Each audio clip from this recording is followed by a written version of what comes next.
vamos começar a falar sobre um deles que é a mudança gradual e constante, né? Qual que é a importância, por exemplo, da gente sempre tentar começar um hábito ou começar um comportamento de forma pequena, tentar quebrar esse objetivo em metas menores, e isso realmente faz com que seja mais factível realizar os nossos objetivos? Como eu falei, a gente precisa praticar a temperança para nos tornarmos temperantes, né? Isso precisa ser uma prática constante. E aí, a gente usa outra virtude para chegar a esse passo, né? Que seria quebrar os objetivos em etapas menores. A gente usa a prudência, porque a prudência entende que você mudar de uma vida completamente caótica, né? De uma vida de excessos, para uma vida 100% temperante, para uma vida, entre aspas, ideal, é muito difícil. Então você vai ter um choque de realidade muito gritante. Você vai ter dificuldade. É como uma pessoa que não tem condicionamento físico nenhum resolver correr a maratona amanhã. Essa Uhum. pessoa não vai conseguir correr a maratona. Aquilo vai desmotivar ela. Ela não vai adiantar nada. Então ela precisa, como que é uma pessoa totalmente descondicionada, se ela tem esse objetivo? Porque ela pode ter o objetivo de correr a maratona, mesmo ela sendo 100% descondicionada. Mas o que ela vai fazer? Ela vai, a longo prazo, ter um programa de treinamento até o momento que ela consegue correr a maratona. Ela vai começar aos poucos, porque aos poucos ela consegue. É exatamente a mesma coisa no caso da temperança. Então, ao invés de, se você come muito mal todos os dias, para trazer um exemplo da alimentação, se a sua alimentação é péssima, se você se alimenta, por exemplo, ultraprocessados 3 vezes ao dia, se você come doce pra caramba, se a sua alimentação é baseada em carboidrato e gordura, o que você faz? Você pega um desses aspectos negativos e tenta melhorar uma semana. Então, cara, como 3 vezes ao dia ultraprocessados, vamos limitar a 2 vezes ao dia, por exemplo, essa semana. Na semana que vem eu posso tentar dar mais um passo, na outra, quem sabe, zerar. Vai aos poucos. Aos poucos a gente é muito mais capaz de treinar a temperança, porque não adianta a gente querer fazer algo que agora a gente não é capaz. Esse é o ponto. Não é Uhum. dizer que uma pessoa que não tem condicionamento físico não pode correr a maratona de jeito nenhum. Isso é mentira. A gente vê que, inclusive, se você for em qualquer maratona, dessas maratonas de amadores, meia maratona, maratona, você vai encontrar muitos, muitos exemplos de Sim. pessoas que até 1 ano atrás, 2 anos atrás, eram pessoas que não tinham nenhum condicionamento físico, não tinham a menor Sim. condição de fazer aquilo. Então, é possível você atingir grandes feitos. No caso da alimentação, é possível você ter uma alimentação bastante regrada, uma alimentação que vai realmente ser capaz de fazer você emagrecer e te manter magro ao longo da vida. Porém, é muito difícil que você faça isso da noite para o dia. É um processo. E aí não é o processo, que muita gente pensa no processo, no sentido, pô, beleza, eu não consigo emagrecer 50 quilos em um mês. Ok, isso também é verdade. Mas não é só isso. O problema é que a pessoa, para tentar emagrecer esses 50 quilos, ela muda da noite pro dia a alimentação dela, e aí ela acaba não tendo estabilidade. Ela não consegue manter aquilo por muito tempo. Então, na Outlive, a gente usa o conceito das metas, na verdade, dos passos firmes e mais curtos. Então, é um Uhum. passo firme na direção certa, só que é um passo pequeno, um passo que diminua a chance de você tropeçar. Perfeito. E ao mesmo tempo em que a gente vai juntando compromissos ao longo do tempo, né? Então, a construção de um hábito, ela tem muito essa relação. Você precisa começar pequeno, porque um hábito, quanto mais fácil ele é para você de fazê-lo, maior a chance de você conseguir fazer e, consequentemente, ter uma pequena vitória, comemorar isso, e aí ao longo do tempo, quanto mais você pratica aquilo, mais fácil fica, e mais fácil é também aumentar a intensidade. Por isso que é uma mudança gradual e constante, né? É E isso. também você não vai abandonar aquele compromisso anterior para poder adicionar um outro. Pelo contrário, normalmente quando a gente tem bons hábitos sendo inseridos na nossa vida, isso facilita também. A gente fala muito do que o caos geralmente gera caos e a organização gera organização. Quando a gente começa a aderir a bons hábitos, geralmente eles vêm juntos com outros pequenos comportamentos que vão ajudar. E vários estudos científicos já conseguiram mostrar que a inserção ali de mais 1000 passos durante um dia fez com que as pessoas conseguissem emagrecer de forma mais consistente e manter o peso de forma mais consistente ao longo do tempo. Vários estudos com pequenas mudanças que já causaram uma importância, principalmente na substituição de alimentos. Ah, o cara comia ultraprocessados? Pô, vamos tentar comer um pouco menos de ultraprocessados, mas sem mudar tanta quantidade de comida que você come. E aí, por conceitos de densidade calórica e tudo mais, as pessoas conseguiam emagrecer mais. Isso é importante. Só que existe um problema, né?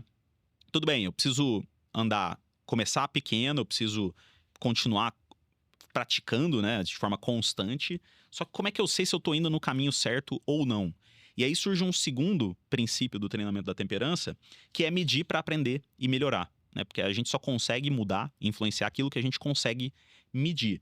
Como é que então a gente consegue saber se está indo no caminho certo ou não? Principalmente quando a gente fala do processo de emagrecimento. Eu acho que todos esses nossos princípios aqui de treinamento da temperança, eles vão ser princípios que vão facilitar a nossa temperança, que eles vão nos colocar na direção. Então, o primeiro, de quebrar os passos em passos menores, ele, como eu falei, cara, é óbvio, você não vai conseguir correr uma maratona da noite pro dia, então, para você facilitar que você já seja temperante, mesmo você não conseguindo ainda estar no mundo ideal, você vai precisar quebrar. E na questão de medir, você falou medir para aprender e melhorar. Mas eu diria, cara, que talvez o grande benefício de você medir é você se motivar, você renovar a sua motivação, é você renovar o seu compromisso. Quando você mede, então, o que seria medir, por exemplo, no caso do emagrecimento? Seria, por exemplo, você medir o seu peso. Você se pesar todos os dias, se pesar pelo menos algumas vezes ao longo do tempo, né? No mínimo uma vez por semana. Quando você se pesa, você se lembra todo dia daquele seu objetivo. Você se lembra todo dia daquilo que você está fazendo. Você não deixa aquilo sair da sua cabeça. Você não deixa aquilo sair da sua lista de prioridades da sua vida. É muito comum que as pessoas relatem que quando elas conseguem emagrecer, digamos, 20 quilos, a pessoa conseguiu, fez uma grande mudança na vida dela, emagreceu 20 quilos. Só que ela voltou a engordar. Digamos que ela voltou e recuperou tudo depois de um tempo. Essa pessoa muitas vezes relata que ela voltou a engordar no momento em que ela abandonou a balança. No momento que ela começou a ficar até com medo de se pesar, né? Antes ela se pesava sempre, era um momento que ela renovava aquela energia para o objetivo dela, e aí ela parou de se pesar. Cara, quando ela para de se pesar, é meio que esse eu racional dela dizendo pro corpo dela assim, cara, toma as rédeas, agora é com você. Não sou eu mais que tô aqui. Agora, cara, vamos seguir aqui se a grelina, que é o hormônio da fome, tá aumentado, se a leptina, que é o hormônio da saciedade, tá diminuindo, eu agora vou me entregar a esses impulsos. Claro que a pessoa não faz isso racionalmente, ela não faz isso por mal, né? Ela faz isso porque, normalmente, inclusive, porque acontecem coisas na vida dela, que ela tem, enfim, problemas pessoais, ela tem outras circunstâncias acontecendo, aquilo deixa de ser uma grande prioridade, mas o grande símbolo concreto na vida dela que mostra essa transição de fase é justamente ela parar de se pesar, ela parar de se medir, ela abandonando aquele projeto da vida dela. Então, eu acho que você medir é você renovar o compromisso. Eu acho fundamental. Além disso, vem as partes que você citou aí no título, né? Que seria para você aprender e melhorar. Claro que se você está seguindo um projeto, por exemplo, para emagrecer, e você está vendo, depois de um mês, que você não emagreceu nada, isso vai ser um sinal que você provavelmente precisa de um ajuste no seu planejamento. Sim. Ou você não está cumprindo aquilo que foi planejado, você está se enganando, que é outra coisa muito comum, ou você está cumprindo e o seu planejamento está ruim. Ele foi mal feito, você superestimou, por exemplo, o seu gasto calórico. Você achou que você gasta 2.000 calorias por dia, mas na verdade você gasta só 1.500. Então, a única maneira de você entender se o seu planejamento está gerando resultado concreto é você medindo. Agora, eu tô falando o tempo todo de você medir o peso, né? O peso seria o objetivo. Para uma pessoa que está querendo emagrecer, a balança ela é o objetivo, porque o objetivo é fazer o peso cair. Agora, existe outra coisa que você precisa medir e que faz toda a diferença, que é você medir o meio. Qual que é o meio para você atingir o objetivo de perder o peso? O meio é você, por exemplo, ter uma alimentação hipocalórica. Você gastar mais caloria do que você come. Então você precisa ter uma dieta, né? Você precisa ter um planejamento alimentar que gere um déficit calórico. Então o meio, nesse caso, seria você medir a sua alimentação. Você saber o que você está comendo. Então você ter justamente... Lembra que eu falei que a pessoa muitas vezes ela acha que ela está fazendo tudo certo, mas não está? Inclusive isso tem artigos científicos muito interessantes sobre isso, né? Sim. Que as pessoas, elas acham que estão comendo, sei lá, 1.500 calorias, na verdade estão comendo 2.100. Normalmente a gente acaba superestimando a quantidade de calorias que a gente gasta e subestimando a quantidade de calorias que a gente come. Isso é bastante comum, chegando a quase 50% em cada um deles, o que é extremamente relevante. E existem artigos muito concretos mostrando que as pessoas que registram seus alimentos, elas emagrecem, mesmo se a única diferença entre dois grupos for o registro do alimento. Então não existe uma diferença de dieta, não houve nada, nenhuma recomendação diferente para dois grupos e são grupos iguais, né, decididos por sorteio. Já houve estudo desse tipo. Se um grupo registra o alimento todos os dias, esse grupo ele emagrece muito mais do que o outro grupo. Não só isso, né? Inclusive estudos com pessoas que se pesam de forma frequente. Também foi um preditor, por exemplo, de controle de peso ao longo do tempo. De evitar o reganho, né? Exatamente. Então, assim, é algo muito poderoso.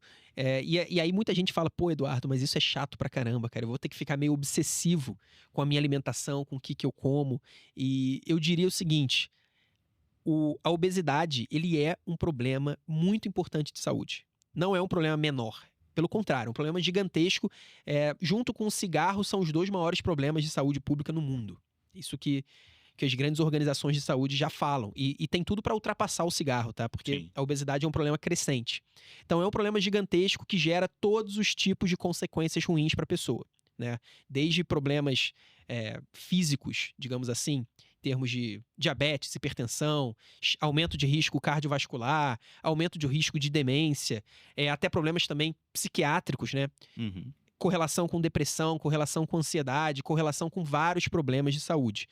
Além de problemas ortopédicos, enfim, problemas muito importantes.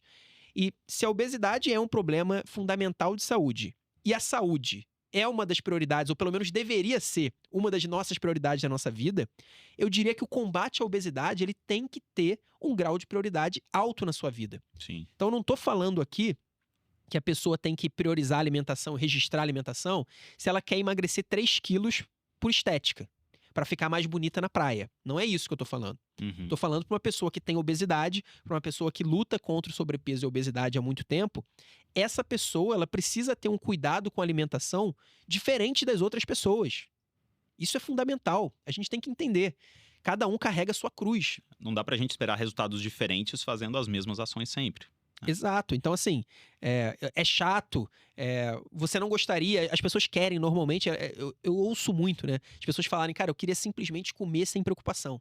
Eu queria simplesmente comer, não ter preocupação com dieta, etc. E, pô, o meu marido, o meu colega, meu filho, essa pessoa consegue comer e não engorda. Ela come até mais do que eu e não engorda. Isso é injusto. Cara, nós não estamos aqui para tentar ver o que é justo ou injusto. Talvez até essa pessoa que não tem o problema com a obesidade, ela tem outros problemas na vida dela, Sim. às vezes até mais graves que você não tem.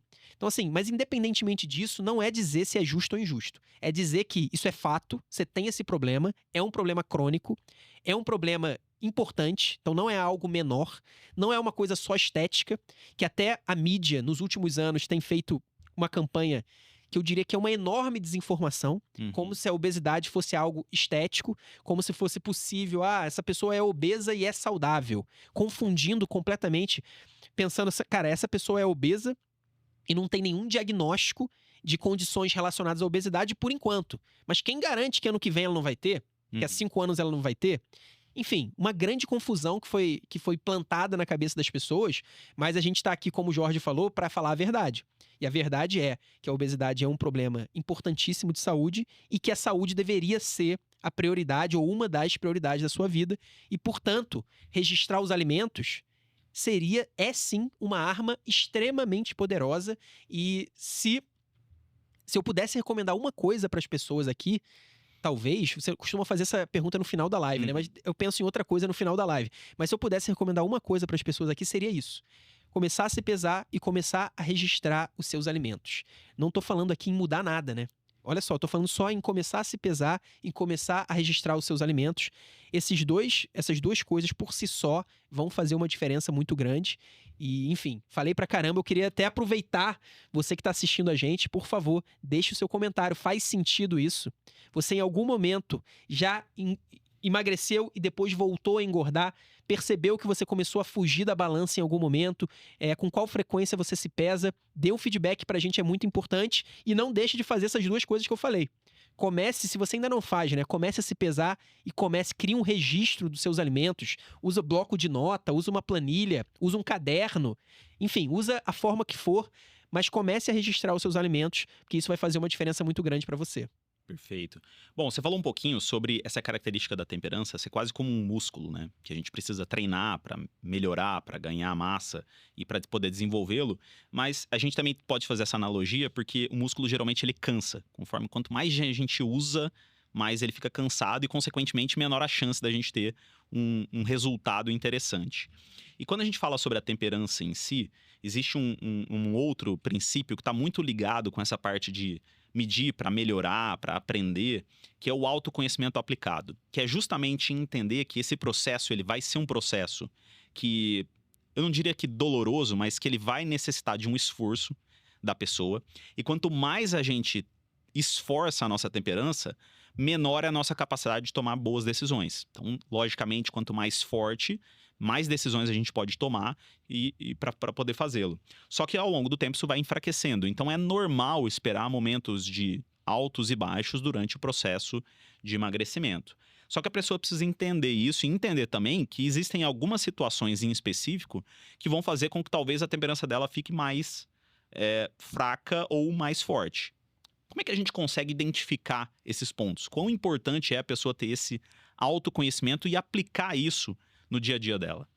Isso é importante, Jorge. Tem tudo a ver com o que eu tinha falado antes, sobre a ideia de que a gente não quer criar um teste para o nosso corpo. A gente não quer fazer o nosso corpo se deparar com tentações e aí falar, não, você é temperante, você precisa dizer não à tentação. A gente tem que fugir da tentação. Esse é o ponto. A gente sempre vai fazer tudo o que for necessário para fugir das tentações. Só que, mesmo fazendo tudo o que é necessário, a gente vai se deparar com elas. E o autoconhecimento é justamente você, a partir da sua experiência, inclusive os registros ajudam muito nisso, né? Sim. Um dos benefícios de você registrar o que você come, registrar o seu peso, é que você consegue identificar quando você errou. Você consegue ter isso de forma muito clara. Quando você errou e associar com isso a outras coisas. Então, sei lá, eu comi muito mal aquele dia porque eu dormi mal. Eu bebi no dia anterior, eu dormi muito mal, e aí no dia seguinte eu fiz uma péssima alimentação. Isso é autoconhecimento. E à medida que a gente for se desenvolvendo no autoconhecimento, a gente vai chegando a detalhes cada vez mais detalhistas e mais importantes. Então você pode ver que, sei lá, determinado dia do seu trabalho você acaba pecando, porque é um dia mais estressante do que outros. Quando acontece tal coisa com meu filho na minha casa, eu costumo errar alguma coisa de alimentação. E à medida que você vai tendo essa experiência, você vai evitando. Claro que em alguns casos não vai ser possível, como eu falei, a temperança ela vai ter que ser usada, não tem jeito. A gente vai tentar evitar, a gente vai tentar facilitar as coisas, mas a gente não vai conseguir blindar completamente o nosso corpo. Enfim, então o autoconhecimento é isso. O autoconhecimento é você entender o que faz você ter mais facilidade ou mais dificuldade de manter o seu planejamento e fazer alterações na sua rotina, tentando, de novo, todos esses princípios da prática da temperança é a facilitação da prática. Então, cada vez que você faz determinada coisa, então, tal alimento, amendoim, tem muita gente que tem esse problema. Cara, quando eu começo a comer amendoim, eu não paro. O que o autoconhecimento aplicado vai te ensinar? Cara, simplesmente não coma amendoim. Ou se alguém abrir um amendoim, saia de perto. No mínimo, não fique a uma mão, né, de você poder comer o amendoim. Se obrigue a pelo menos ter que levantar para comer. Enfim, são várias coisas que podem ser feitas ao longo do caminho que só o autoconhecimento aplicado vão te dar essa noção. Além de questões muito dietas, por exemplo. A gente até critica bastante determinados profissionais que usam a mesma dieta, né, que prescrevem a mesma dieta para todo mundo. Ou praticamente a mesma dieta para todo mundo. Como se as pessoas fossem iguais, né? Como se as pessoas respondessem aos alimentos da mesma forma e, principalmente, como se as pessoas tivessem os mesmos gostos alimentares. Uhum. Uma das coisas que o autoconhecimento pode te dar é conseguir ter uma dieta, um planejamento alimentar que se encaixe com os seus gostos alimentares. Porque é muito difícil você comer durante a vida inteira uma dieta que você não gosta, uma dieta que você odeia. Agora, é muito mais fácil você comer a vida inteira uma dieta saudável que você tem prazer em comer. A comida, a gente sabe, é o prazer também. Como a gente falou, a virtude está no meio.